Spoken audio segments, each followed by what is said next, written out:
Hello everyone, मैं कल्पना अपने channel में आप सभी का स्वागत कर दूँ। तो चलिए देखते हैं सबना अवज्ञा की ओर। तो चैप्टर नंबर 2 था आपका क्लास 10th की हिस्ट्री का चैप्टर नंबर 2, जिसका हम फर्स्ट पार्ट देख चुके हैं, है ना। इम्पोर्टेंट है चैप्टर बहुत ज़्यादा, तो अगर इसका फर्स्ट पार्ट नहीं देखा है तो जाके देख लीजिए। चलिए सेकंड पार्ट के बारे में देखते हैं, है ना। अभी हमने देखा था असहयोग आंदोलन। फर्स्ट पार्ट में हम लोग असहयोग आंदोलन देख चुके हैं। अब हमें क्या देखना है, सविनय अवज्ञा आंदोलन। चलिए इसको कंप्लीट करते हैं। तो बात करते हैं फरवरी 1922 में। फरवरी 1922 में क्या हुआ? फरवरी 1922 में महात्मा गांधी ने असहयोग आंदोलन वापस लेने का फैसला कर लिया। क्यों किया था? क्योंकि दंगे हो रहे थे, है ना। अहिंसा अपनाई जा रही थी गांधी जी का नाम ले लेकर।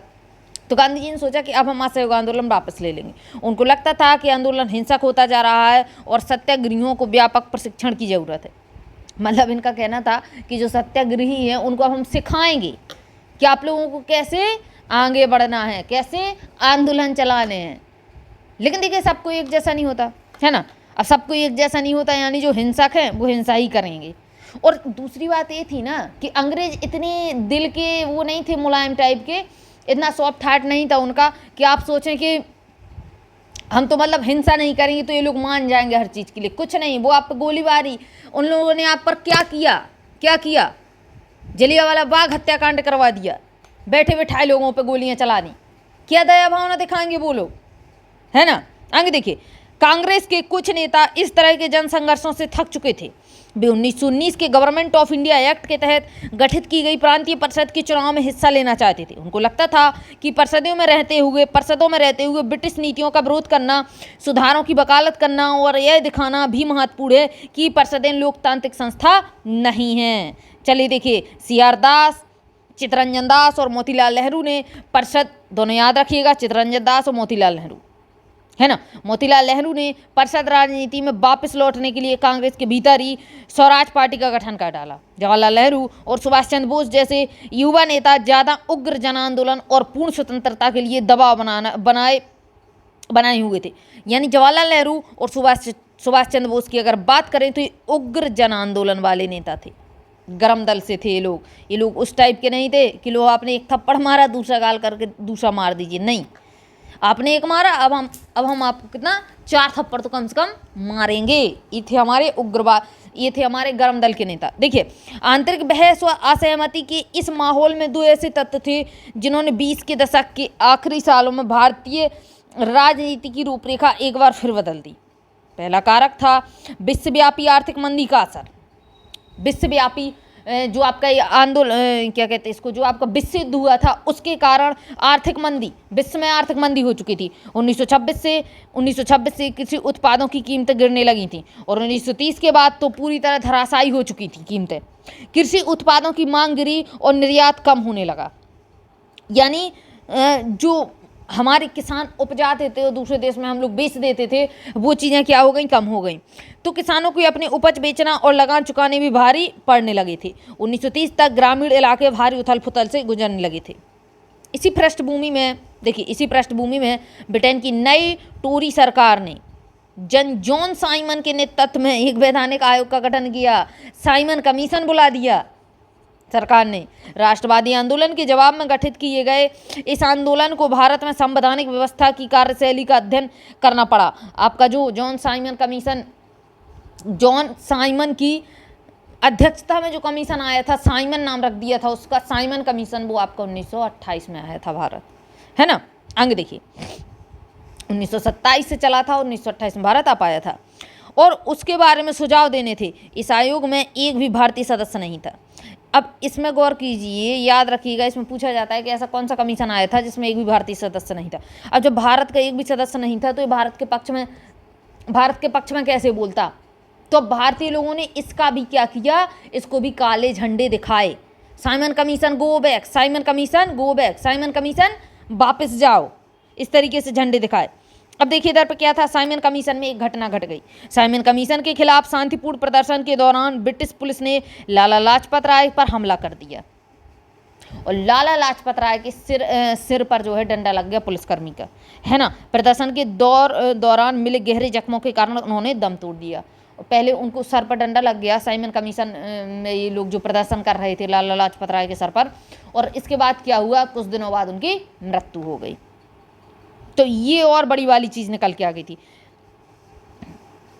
आगे देखिए 1928 में जब साइमन कमीशन भारत पहुंचा तो उसका स्वागत साइमन कमीशन वापस जाओ, साइमन कमीशन गो बैक के नारों से किया गया। कांग्रेस और मुस्लिम लीग सभी पार्टियों ने प्रदर्शनों में हिस्सा लिया। इस विरोध को शांत करने के लिए वायसराय लॉर्ड इरविन ने अक्टूबर 1929 में भारत के लिए डोमिनियन स्टेट का गोलमेज ऐलान करवाया। इसने बोला कि अब हम आपसे गोलमेज सम्मेलन करवा लेंगे, है ना, क्या करवा लेंगे, इंग्लैंड में गोलमेज सम्मेलन करवा लेंगे। तो कब की बात है, पहला गोलमेज सम्मेलन कहाँ हुआ, 1929 में, सॉरी कब हुआ, 1929 में। आगे देखिए, उन्होंने इस बारे में कोई समय सीमा भी नहीं बताई। उन्होंने सिर्फ इतना कहा कि भावी संविधान के बारे में चर्चा करने के लिए गोलमेज सम्मेलन आयोजित किया जाएगा। इस प्रस्ताव से कांग्रेस के नेता संतुष्ट नहीं थे। कांग्रेस के नेता संतुष्ट नहीं थे कि गोलमेज सम्मेलन करेंगे। जवाहरलाल नेहरू और सुभाष चंद्र बोस के नेतृत्व में कांग्रेस का तेज तर्रार खेमा आक्रामक तेवर अपनाने लगे, क्योंकि उनको मंजूरी नहीं था ना गोलमेज सम्मेलन। आगे देखिए, उदारवादियों और इसके अलावा इधर पर कुछ हो तो देखते हैं। इलाहाबाद में कांग्रेस के नेताओं की बैठक है। महात्मा गांधी के अलावा इस चित्र में सरदार वल्लभ भाई पटेल और ये सब चीज़ें दिखाए गए, तो इसको देख लेना, कोई बड़ी बात नहीं, लो देख लीजिए।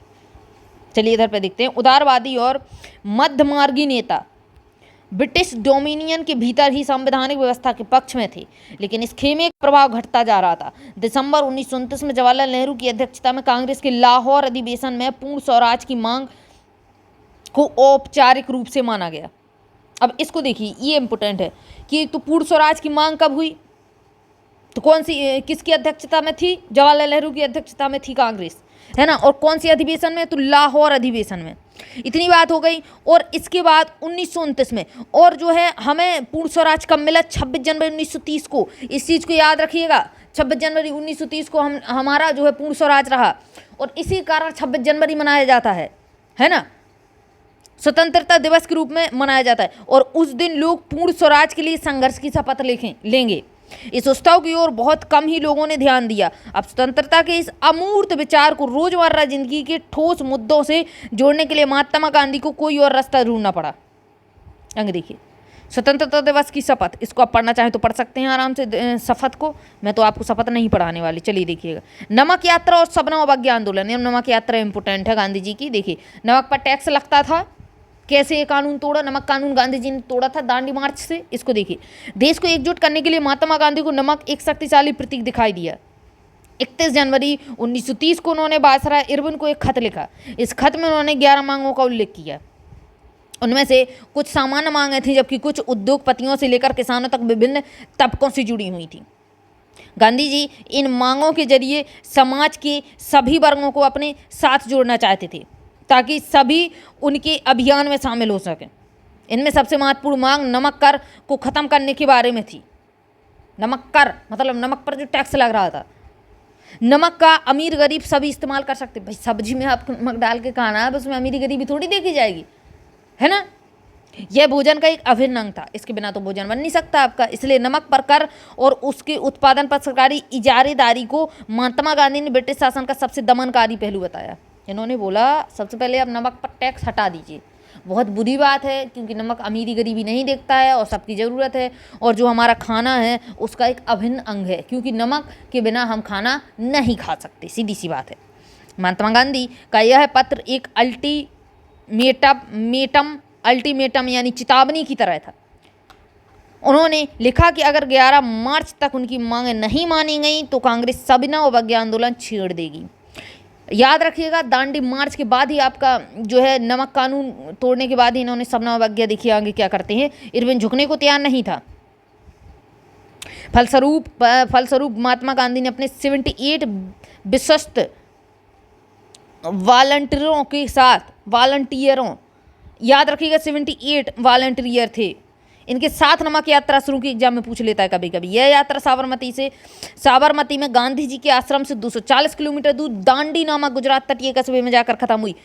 इसको सुनिए, पहले कहाँ से स्टार्ट की, साबरमती। कितने लोगों से, 78 लोगों से। इसके बाद जो पत्र था उसमें मांगें कितनी थी, 11 मार्च नहीं 11 मांगें थी, पीछे लिखा हुआ है, ठीक है। इसके बाद आश्रम से 240 किलोमीटर दूर था दांडी का तट, इस चीज़ को याद रखिएगा। और दांडी कहाँ पे पाया जाता था उस समय पे, कौन से राज्य में? गुजरात। इतनी चीज़ों को आप याद रखना। गांधी जी की टोली में 24 दिन तक हर रोज लगभग 10 मील का सफर तय किया गया। सफर कितने दिन का रहा दांडी मार्च में? 24 दिन का। सब पूछे जाते हैं क्वेश्चन, जितने मैं आपको टिक करवा रही हूँ। गांधी जी जहाँ भी रुकते थे हजारों लोगों ने सुनते थे। इन सभाओं में गांधी जी ने स्वराज का अर्थ स्पष्ट किया और आह्वान किया कि लोग अंग्रेजों की शांतिपूर्वक अवज्ञा करें। गांधी जी को हर चीज़ लगती थी शांतिपूर्वक करें, शांतिपूर्वक करें। हालांकि शांतिपूर्वक में अंग्रेज सुनते भी नहीं थे। कहीं पे गोली बरसा दें, कहीं पे कुछ कर दें, उनको क्या लेना देना कि आप कितने शांत हैं, है ना। यानी अंग्रेजों का कहा ना माने। 6 अप्रैल को वह दांडी पहुंचे। कब पहुंच गए? 6 अप्रैल को। इस चीज़ को याद रखिएगा। और स्टार्ट कब से किया? 11 मार्च से 6 अप्रैल तक। इन दोनों चीज़ों को याद रखिएगा, 11 मार्च से 6 अप्रैल तक। इसके बाद देखिए क्या हुआ। उन्होंने समुद्र का पानी उबाल कर नमक बनाना शुरू कर दिया। यह कानून का उल्लंघन कर दिया, है ना, कानून तोड़ दिया। यहीं से शबना अवज्ञा आंदोलन शुरू हुआ। तो पहले कौन सा था? दांडी मार्च। फिर कौन सा शुरू हुआ? शबना अवज्ञा। इसका पता है ऑर्डर पूछा जाता है, आपको दे देगा आपको दे देगा कब अहमदाबाद मिल मजदूर वाला की घटना घटी, कब कब कब जो है दांडी मार्च रहा, कब शबना अवज्ञा, कब असहयोग रहा, इसके बाद कब इसको क्या कहते हैं आपको, ये जलियांवाला बाग हत्याकांड कब रहा, तो इस तरीके से चोरी चोरा कब रहा। तो इस तरीके से ऑर्डर करने के लिए आपके क्वेश्चन आते हैं। सीधे सीधे दे देगा, आपको सन याद होने चाहिए कि कौन से ईयर में कौन सी घटना घटी, आप ऑर्डर करके लगा देंगे, बस सीधी सी बात है। कौन सी उसमें बड़ी बात है। यह आंदोलन असहयोग आंदोलन के मुकाबले किस तरह अलग था, इस चीज़ को देखिए। क्या था शबना अवज्ञा और असहयोग आंदोलन में अंतर, इसको ध्यान से देखिए। इस बार लोगों को न केवल अंग्रेजों का सहयोग करने के लिए, बल्कि उसमें क्या बताया गया था कि अंग्रेज यहाँ पे बसे क्योंकि हमने उनका सहयोग किया, अब हम उनका असहयोग करेंगे, इतनी बात थी उसमें। अब शबना अवज्ञा में चीज़ निकली लोगों को न केवल अंग्रेजों का सहयोग ना करने के लिए, बल्कि औपनिवेशिक कानून का उल्लंघन करने के लिए आह्वान किया गया। जो औपनिवेशिक कानून हम पे थोपे गए हैं उन चीज़ का भी आप उल्लंघन कीजिए। तो ये हो गया आपका शबना अवज्ञा आंदोलन। और उसमें सिर्फ सहयोग करने के लिए, सहयोग ना करना, असहयोग यानी सहयोग ना करना बोला गया था। उसमें दोनों चीज़ों में अंतर देखिए तो काफ़ी चीज़ें आपको क्लियर हो जाएंगी। एक तो असहयोग नाम से ही पता चल रहा है ना। चलिए देखिए, यानी औपनिवेशिक कानून को बंद करने के लिए बोला गया।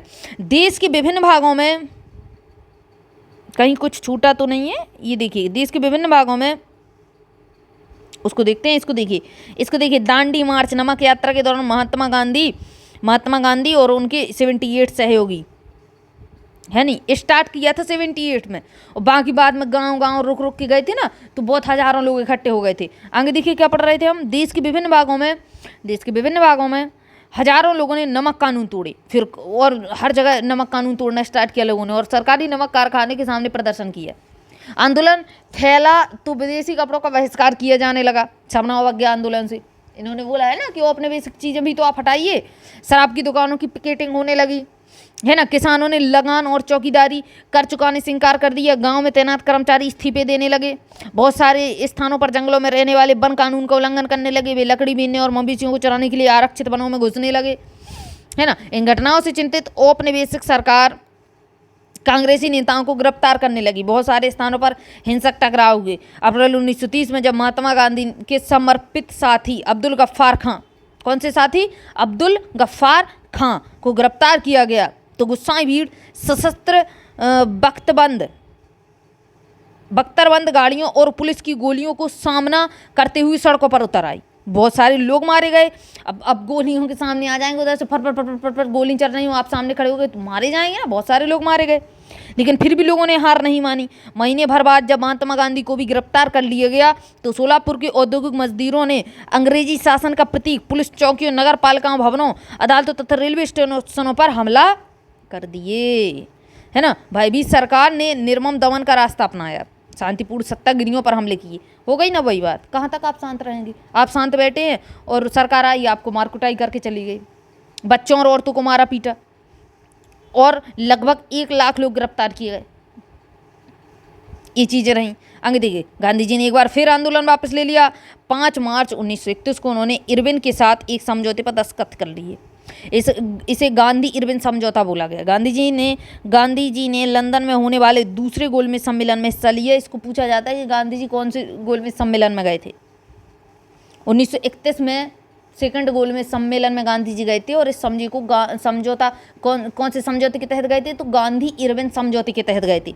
दोनों चीज़ें याद रखिएगा। आगे देखते हैं। पहले गोलमेज सम्मेलन का कांग्रेस बहिष्कार कर चुकी थी। इसके बदले सरकार राजनीतिक कैदियों को रिहा करने पर राजी हो गई। दिसंबर 1931 में सम्मेलन के लिए गांधी जी लंदन गए। गोलमेज सम्मेलन लंदन में हुए थे तीनों। ठीक है, गोलमेज से क्या मतलब है, गोल गोल मेज होगा और इस पे बैठ के आप सम्मेलन करेंगे तो हो गया आपका गोलमेज, कोई अलग से थोड़ी ना है। आगे देखिए, यह वार्ता बीच में टूट गई और उन्हें निराश होकर वापस आना पड़ा। कुछ इसका हल नहीं निकला। यहाँ आकर उन्होंने पाया कि सरकार ने नए सिरे से दमन शुरू कर दिए है। गफ्फार खां और जवाहरलाल नेहरू दोनों जेल में थे। कांग्रेस को गैर कानूनी घोषित कर दिया गया था। सभाओं, प्रदर्शनों और बहिष्कार जैसी गतिविधियों को रोकने के लिए सख्त कदम उठाए जा रहे थे। भारी आशंकाओं के बीच महात्मा गांधी ने सबना अवज्ञा आंदोलन दोबारा शुरू कर दिया। फिर से बोल दिया कि हम तो करेंगे। साल भर तक आंदोलन चला, लेकिन 1934 तक आते आते उसकी गति मंद पड़ने लगी। ये चीज़ें रहीं। लोगों ने आंदोलन को कैसे लिया, इसको थोड़ा देखिए इधर पे क्या बताया गया है। क्रांति की इस पूजा वेदी पर इसको पढ़ लीजिए, पढ़ना हो तो इसको चलिए देखते हैं। लोगों ने आंदोलन को कैसे लिया, आइए देखें कि सिविल नाफरमानी या सबना अवज्ञा आंदोलन में शामिल विभिन्न समूह कौन से थे, उन्होंने आंदोलन में हिस्सा क्यों लिया, उनके आदर्श क्या थे, उनके लिए स्वराज के क्या मायने थे। गांव में संपन्न किसान समुदाय जैसे गुजरात के पटीदार और उत्तर प्रदेश के जाट आंदोलन में सक्रिय थे। इधर पे व्यावसायिक फसलों की खेती करने के कारण व्यापार में मंदी और गिरती गिरावटों से वे बहुत परेशान थे। जब उनकी नगद आय खत्म होने लगी तो उनके लिए सरकारी लगान चुकाना नामुमकिन हो गया। सरकार लगान कम करने को तैयार नहीं थी। चारों तरफ असंतोष था। संपन्न किसान ने सबना अवज्ञा आंदोलन का बढ़ चढ़कर समर्थन किया। उन्होंने अपने समुदाय को एकजुट किया और कई बार अनिच्छुक सदस्यों को बहिष्कार के लिए मजबूर किया गया। उनके लिए स्वराज की लड़ाई भारी लगान के खिलाफ लड़ाई थी। स्वराज की जो लड़ाई थी तो कुछ लोगों के लिए क्या थी कि अब बहुत सारी लगान ले रहे हैं तो इसके लिए हम स्वराज की लड़ाई कर रहे हैं, अपनी अपनी सोच समझ थी। लेकिन जब 1931 में लगानों के घटे बिना आंदोलन वापस ले लिया गया तो उन्हें बड़ी निराशा हुई। फलस्वरूप जब 1932 में आंदोलन शुरू किया गया उसमें से बहुतों ने उसमें हिस्सा लेने से इनकार कर दिया। गुस्सा गए लोग, है ना। गरीब किसान केवल लगान में कमी नहीं चाहते थे। उनमें से बहुत सारे किसान जमींदारों से पट्टे पर जमीन लेकर खेती कर रहे थे। महामंदी लंबी खींची और नगद आमदनी गिरने लगी तो छोटे पट्टेदारों के लिए ज़मीन का किराया चुकाना भी मुश्किल हो गया। वे चाहते थे कि उन्हें जमींदारों को जो भाड़ा चुकाना था उसे माफ़ कर दिया जाए। इसके लिए उन्होंने कई रेडिकल आंदोलनों में हिस्सा लिया जिनका नेतृत्व अक्सर समाजवादियों कम्युनिस्टों के हाथों में होता था। अमीर किसानों और जमींदारों की नाराजगी के भय से कांग्रेस भाड़ा विरोधी आंदोलन को समर्थन देने लगी। देखिए समर्थन देने में हिचकिचाती थी। इसके देखिए इसी कारण गरीब किसान और कांग्रेस के बीच इसको हटाइए, चलिए इसको आगे देखते हैं क्या है इधर। देखिए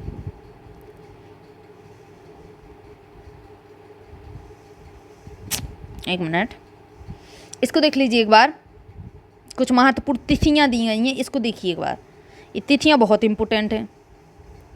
बाबा रामचंद्र उत्तर प्रदेश के किसानों को संगठित करना 1918-1919 की बात है। अप्रैल 1919 में रॉलेट एक्ट के खिलाफ गांधीवादी हड़ताल जलियांवाला बाग हत्याकांड आपका 13 अप्रैल को हुआ था। जलियांवाला बाग हत्याकांड 1919 और रॉलेट एक्ट भी आपका जो है 1919 में आया था। देखिए जनवरी 1921 में असहयोग और खिलाफत आंदोलन शुरू हुए थे। तो याद रखिए पहले असहयोग किया गया था और बाद में खिलाफत हुआ था, इस चीज़ को याद रख लीजिए। चौरी चौरा 1922 में स्टार्ट हुआ था फरवरी में। गांधी जी असहयोग आंदोलन वापस ले लेते हैं। चौरी चौरा हत्याकांड में बहुत लोगों की मौत हो जाती है जिससे गांधी जी असहयोग आंदोलन वापस ले लेते हैं। आगे देखिए मई 1924 में अल्लूरी सीताराम राजू की गिरफ्तारी 2 वर्ष से चला आ रहा हथियार बंद आदिवासी संघर्ष समाप्त हो गया था। ये आपका इंपॉर्टेंट नहीं है। आगे देखिए दिसंबर 1929 में ये आपका बहुत ज़्यादा इंपॉर्टेंट है। लाहौर अधिवेशन जिसकी अध्यक्षता पंडित जवाहरलाल नेहरू ने की थी। कांग्रेस पूर्ण स्वराज की मांग को स्वीकार कर लेते हैं 1929 में, है ना। इसके बाद देखिए 1930 अंबेडकर दलित वर्ग एसोसिएशन की स्थापना कर लेते हैं। भीमराव अंबेडकर दलित वर्ग की। मार्च 1930 में महात्मा गांधी दांडी में नमक कानून का उल्लंघन करके सबना अवज्ञा शुरू कर देते हैं। पहले दांडी मार्च फिर सबना अवज्ञा।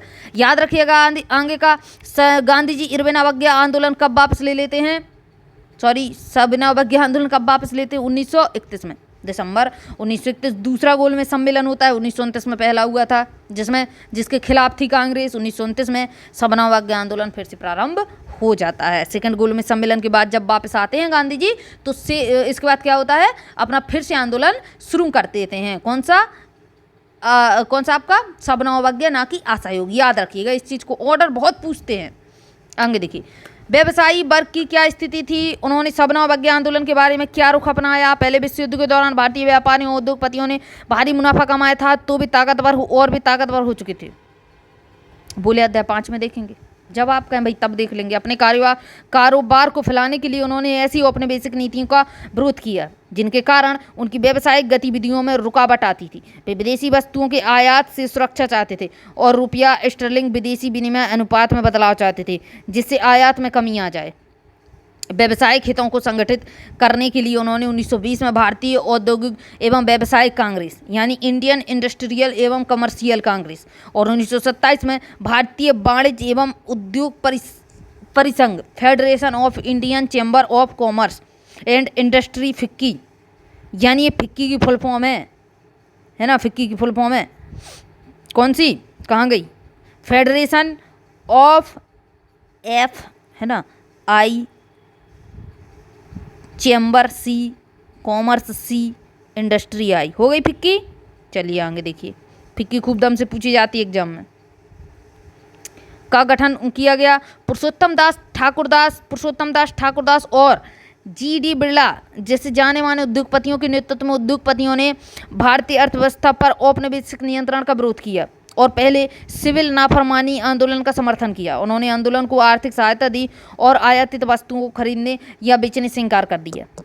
ज़्यादातर व्यवसायी स्वराज को एक ऐसे युग के रूप में देखते थे जहां कारोबार पर औपनिवेशिक पाबंदी नहीं होगी, यानी जो मतलब अपनी अपनी तरीके से स्वराज का अर्थ निकालते थे लोग बाग, और व्यापार और उद्योग निर्बाध ढंग से फल फूल सकेगा। गोलमेज सम्मेलन की विफलता के बाद व्यावसायिक संगठनों का उत्साह भी मंद पड़ गया था। उन्हें उग्र गतिविधियों का भय था। वे लंबी अशांति की आशंका और कांग्रेस के युवा सदस्यों में समाजवाद के बढ़ते प्रभाव से डरे हुए थे। उद्योगपति, आगे देखिए, औद्योगिक श्रमिक वर्ग ने सविनय अवज्ञा आंदोलन में नागपुर के अलावा और कहीं भी बहुत बड़ी संख्या में हिस्सा नहीं लिया। नागपुर में सबसे ज़्यादा सविनय अवज्ञा आंदोलन फैला, इस चीज़ को याद रखिएगा। जैसे जैसे उद्योगपति कांग्रेस के नज़दीक आ रहे थे, मजदूर कांग्रेस से छिटकने लगे थे। फिर भी कुछ मजदूरों ने सविनय अवज्ञा आंदोलन में हिस्सा लिया। उन्होंने विदेशी वस्तुओं के बहिष्कार जैसे कुछ गांधीवादी विचारों को, कम वेतन और खराब कार्य स्थिति के खिलाफ अपनी लड़ाई से जोड़ लिया था। चलिए अब इसका कलर चेंज कर लेते हैं, बहुत हो गया रेड। पिछले वीडियो में पूरे में रेड, इसमें भी। चल अब इसको करते हैं ग्रीन कर लेते हैं इस बार। चलिए आगे देखते हैं, कहाँ थे हम लोग? हाँ, जोड़ लिया था। 1930 में रेलवे कामगारों और 1932 में गोदी कामगारों की हड़ताल हुई। 1930 में छोटा नागपुर झारखंड की टिन खानों के हजारों मजदूरों ने गांधी टोपी पहनकर रैलियों और बहिष्कार अभियानों में हिस्सा लिया, यानी छोटा नागपुर झारखंड में बात कर रहे हैं अब हम लोग। फिर भी कांग्रेस अपने कार्यक्रम में मजदूरों की मांगों को समाहित करने में हिचकिचा रही थी। कांग्रेस को लगता था कि इससे उद्योगपति आंदोलन से दूर चले जाएंगे और साम्राज्यवाद विरोधी ताकतों में फूट पड़ेगी। सिविल नाफरमानी आंदोलन में औरतों ने बड़े पैमाने पर हिस्सा लिया। गांधी जी के नमक सत्याग्रह के दौरान हजारों औरतें उनकी बात सुनने के लिए घर से बाहर आ जाती थीं। उन्होंने जुलूसों में हिस्सा लिया, नमक बनाया। विदेशी कपड़ों व शराब की दुकानों की पिकेटिंग की। बहुत महिलाओं की बात कर रहे हैं लोग, बहुत सारी महिलाएं जेल भी गईं।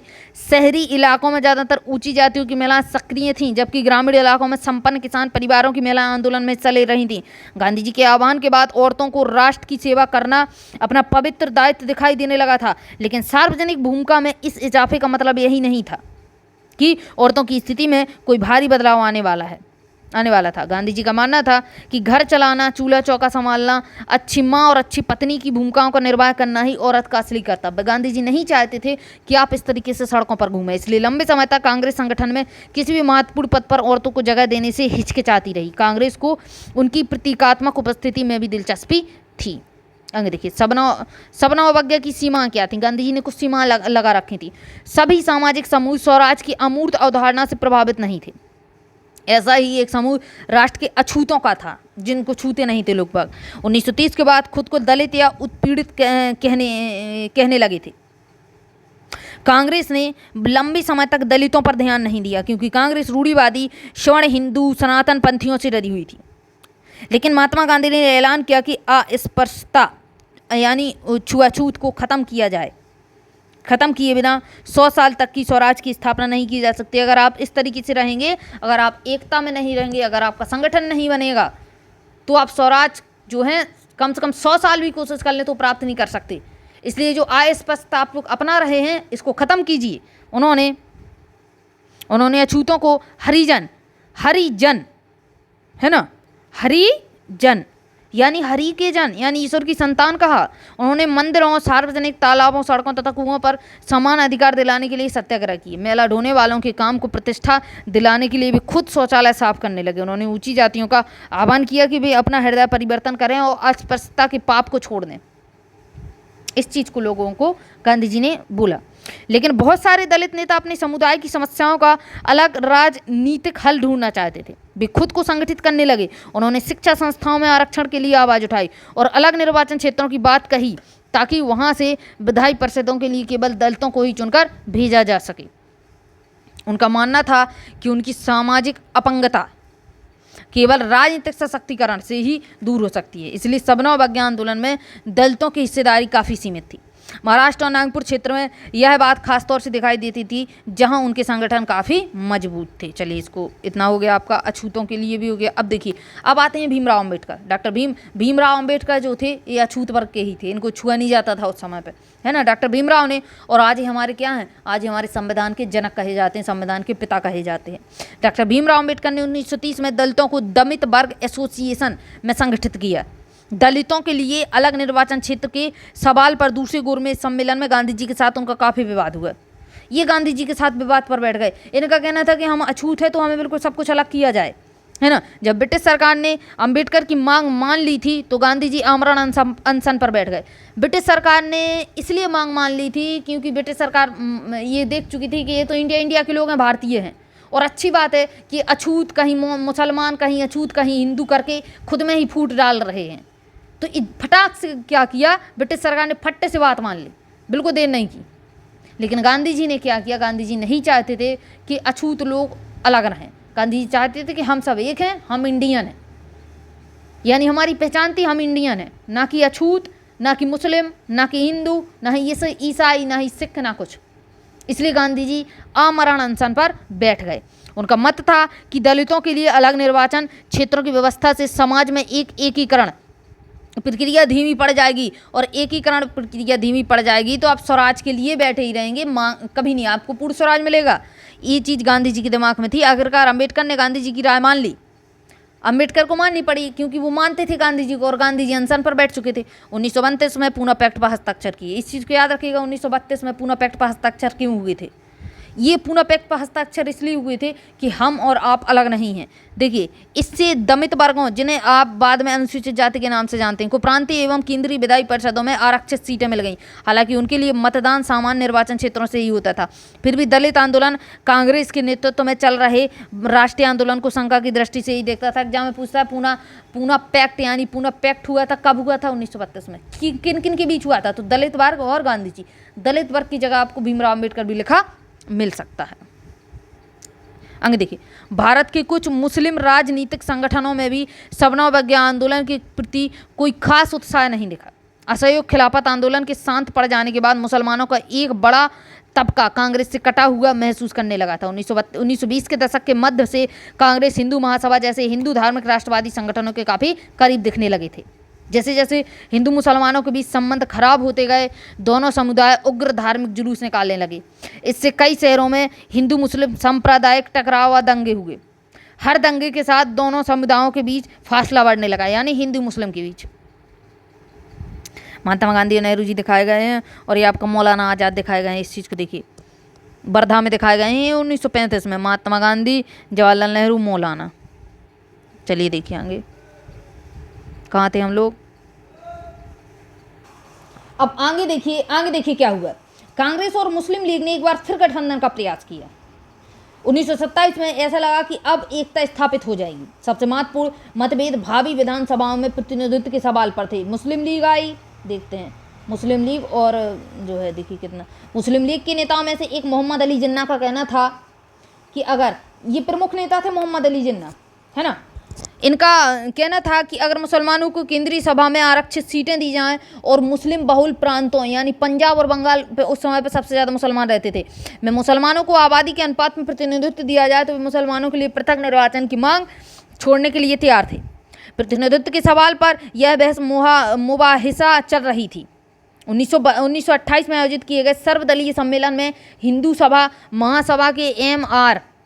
जयकर ने इस समझौते के लिए किए जा रहे प्रयासों की खुलेआम निंदा शुरू कर दी, जिससे इस मुद्दे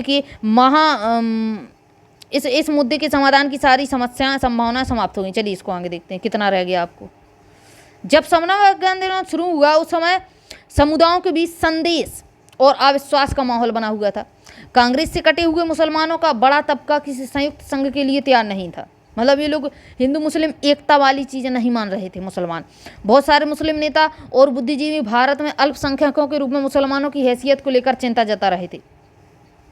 उनको भय था कि हिंदू बहुसंख्या के वर्चस्व की स्थिति में अल्पसंख्यकों की संस्कृति और पहचान खो देंगे। इनको लगता था कि हिंदू जब बहुसंख्यक हैं तो मुसलमानों को पहचान ही नहीं मिलेगी इंडिया में। ये चीज़ निकल के आ रही थी, ये सामूहिक अपनेपन का भाव, समूह में अपनेपन का भाव है ना, अगर हम सब एक साथ रहेंगे तो वो चीज़। राष्ट्रवाद की भावना तब पनपी जब लोग ये महसूस करने लगे कि वे एक ही राष्ट्र के अंग हैं। जब वे एक दूसरे को एकता के सूत्र में बांधने वाली कोई साझा बात ढूंढ लेते थे, लेकिन राष्ट्र लोगों के मस्तिष्क में एक यथार्थ का रूप ले लेता था। विभिन्न समुदायों, क्षेत्रों या भाषाओं से संबंध अलग अलग समूहों ने सामूहिक अपनेपन का भाव कैसे विकसित किया। सामूहिक अपनेपन की यह भावना आंशिक रूप से संयुक्त संघर्षों के चलते पैदा हुई। यानी बहुत सारे संघर्ष चले, धीरे धीरे लगा कि हाँ हम सब इंडियन हैं और अंग्रेज़ों को भगाओ। इनके अलावा बहुत सारी सांस्कृतिक प्रक्रियाएं भी थीं जिनके जरिए राष्ट्रवाद लोगों की कल्पना और दिलो दिमाग पर छा गया था। इतिहास और साहित्य, लोक कथाएं और गीत, चित्र और प्रतीक सभी ने राष्ट्रवाद को साकार करने में अपना योगदान दिया। सब चीज़ें जो थीं इस तरीके से दिखा रही थीं कि हमें एक संयुक्त राष्ट्र चाहिए। आई बात समझ में आपको? चलिए देखिए, जैसे कि आप जानते हैं कि राष्ट्र की पहचान सबसे ज़्यादा किसी तस्वीर में अंकित की जाती थी। तस्वीरों के जरिए, गीतों के जरिए राष्ट्रवाद दिखाया गया। इससे लोगों की एक ऐसी छवि गढ़ने में मदद मिलती थी जिसके जरिए वे राष्ट्र को पहचान सकते थे। 20वीं सदी में राष्ट्रवाद के विकास के साथ भारत की पहचान भी भारत माता की छवि का रूप लेने लगी। अब भारत माता, सरस्वती माता, भारत माता, है ना, इस छवि के निर्माण का आरंभ बंकिम चंद्र चट्टोपाध्याय ने किया था। भारत माता की छवि का याद रखिए, बंकिम चंद्र चट्टोपाध्याय। 1870 के दशक में उन्होंने मातृभूमि की स्तुति के रूप में वंदे मातरम गीत लिखा। किसने? बंकिम चंद्र चट्टोपाध्याय ने। बाद में इसे आनंद मठ में डाल दिया गया। और एग्जाम में पूछता है कि जो ये वंदे मातरम जो है कहाँ से लिया गया, तो आनंद मठ आंसर लगाना पड़ता है। यह गीत बंगाल में स्वदेशी आंदोलन में खूब गाया गया। सबसे पहले यह बंगाल में गाया गया, है ना, बंगाल में स्वदेशी आंदोलन में गीत गाया गया। स्वदेशी आंदोलन की प्रेरणा से अवनींद्रनाथ टैगोर ने भारत माता की विख्यात छवि को चित्रित किया। इस पेंटिंग में भारत माता को एक सन्यासिनी के रूप में दर्शाया गया है। देखिए इधर पे, कहाँ गई भारत माता? ये रही भारत माता। फिलहाल में ऐसी भारत माता की फोटो नहीं दिखती है आपको कहीं भी, स्कूलों में आपने देखी होगी लगी, है ना। आगे देखिए, सन्यासी बनाया गया सबसे पहले भारत माता को। वह शांत, गंभीर, दैवी और आध्यात्मिक गुणों से युक्त दिखाई देती है। आगे चलकर जब इस छवि को बड़े पैमाने पर तस्वीरों में उतारा जाने लगा और विभिन्न कलाकार यह तस्वीर बनाने लगे तो भारत माता की छवि विविध रूप ग्रहण करती गई। इस मात्र छवि के प्रति श्रद्धा को राष्ट्रवाद में आस्था का प्रतीक माना जाने लगा। राष्ट्रवाद का विचार भारतीय लोक कथाओं को पुनः जीवित करने के आंदोलन से भी मजबूत था।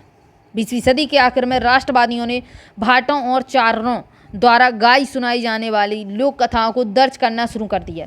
वे लोकगीतों और जनश्रुतियों को इकट्ठा करने के लिए गांव-गांव घूमने लगे। उनका मानना था कि यही कहानियां हमारी उस परंपरागत संस्कृति की सही तस्वीर पेश करती हैं जो बाहरी ताकतों के प्रभाव से भ्रष्ट और दूषित हो चुकी हैं।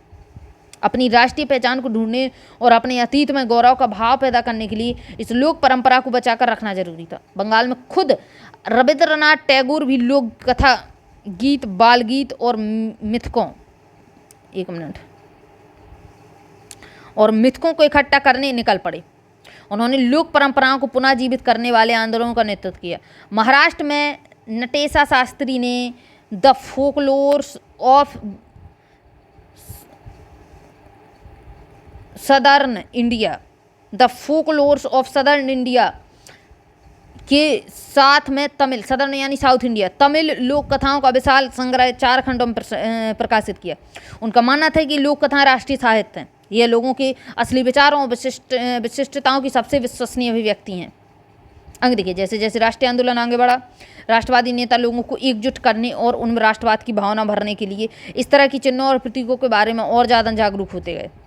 बंगाल में स्वदेशी आंदोलन के दौरान एक तिरंगा झंडा हरा, पीला, लाल तैयार किया गया। इसमें ब्रिटिश भारत के 8 प्रांतों का प्रतिनिधित्व करते कमल के 8 फूल दिखाए गए और मुसलमानों और हिंदुओं का प्रतिनिधित्व करना एक अर्धचंद्र दर्शाया गया।